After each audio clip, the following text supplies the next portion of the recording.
আপনাদের কি মনে হয় না যে মানুষের চিন্তা ভাবনার পরিবর্তন হয়েছে? আপনাদের কি মনে হয় না মানুষকে এখন একটা কথা শুধু বললেই হয় না, তাকে বুঝিয়ে দিতে হয় কেন কথাটি আমরা বলছি? মানুষের চিন্তার জগতে এখন অনেক পরিবর্তন হয়েছে। তাই আজকে যদি আমরা বলি আমরা এটা করব ওটা করব, মানুষ তখন জানতে চায় আচ্ছা ঠিক আছে আপনি ওটা করবেন, কিভাবে করবেন আমাকে বুঝিয়ে দেন, তারপর সে বিশ্বাস করবে। ইংরেজিতে বলে politicians promise to build a bridge when there is no river at all। মানে রাজনীতিবিদরা এমন প্রতিশ্রুতি দেন যে ব্রিজ তৈরি করবেন এক জায়গায়, যে জায়গায় আদৌ কোনো নদী নাই। আমি এর আগে দুই একটি মিটিং একটি গল্প বলেছিলাম যে একজন রাজনীতিবিদ রিমোট একটি এলাকায় গেছেন, গিয়ে লোকজন তাকে ঘিরে ধরেছে।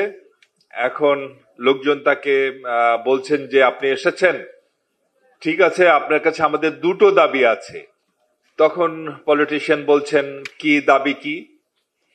তখন বলছেন আমাদের এলাকার একটা হাসপাতাল আছে কিন্তু কোনো ডাক্তার নাই। তাই নাকি? পলিটিশিয়ান এরপর পকেট থেকে মোবাইল ফোনটি বের করলেন, একটু দূরে গিয়ে অনেকক্ষণ চিৎকার করলেন কার সাথে যেন, তারপর এসে বললেন কথা হয়ে গেছে, খুব শীঘ্রই আপনাদের এই হাসপাতালে ডাক্তার জয়েন করবেন। এবার বলেন আপনাদের দ্বিতীয় দাবিটি কি? তখন জনগণ বলছেন আমাদের দ্বিতীয় দাবিটি হচ্ছে আমাদের এলাকায় কোনো মোবাইল নেটওয়ার্ক নাই। এই সমস্ত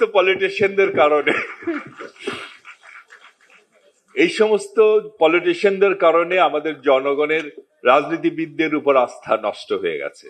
আর আমাদের দেশে আপনারা জানেন তো, দুইজন বিশিষ্ট রাজনীতিবিদ, সাবেক অবৈধ প্রধানমন্ত্রী শেখ হাসিনা নির্বাচনের আগে 10 টাকা কেজি চালে খাওয়ানোর প্রতিশ্রুতি দিয়ে কত টাকা কেজি চাল খাইয়েছেন আপনারা নিশ্চয়ই সবই জানেন। আরেকজন পলিটিশিয়ান আমি গতকালও বলেছি, হুসাইন মোহাম্মদ এরশাদ, হঠাৎ করে একটি মসজিদে গিয়ে হাজির হতেন, গিয়ে বলতেন আমি গত রাত্রে স্বপ্নে দেখেছি যে আজকের এই জুম্মার নামাজটি আমি এই মসজিদে পড়ব।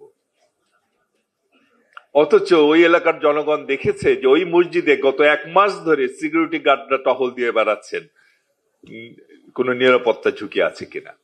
এইরকম পলিটিশিয়ানদের কারণে, কিছু সংখ্যক পলিটিশিয়ানদের কারণে জনগণের মধ্যে রাজনীতিবিদদের সম্বন্ধে কিছু নেগেটিভ ধারণা তৈরি হয়েছে এবং জনগণ একটা কথা বললে বিশ্বাস করতে চায় না, তারা জানতে চায় যে আপনি যে বললেন কথাটা কিভাবে করবেন, কিভাবে সম্ভব। আজকে আমরা শুরু করব ফ্যামিলি কার্ড দিয়ে। ফ্যামিলি কার্ড আমরা যদি বলি যে আমরা ফ্যামিলি কার্ড দিব, জনগণ তখন জানতে চাবে আপনি যে ফ্যামিলি কার্ডের কথা বললেন এটা কি, এর মধ্যে কি আছে, এটা কিভাবে কাজ করবে।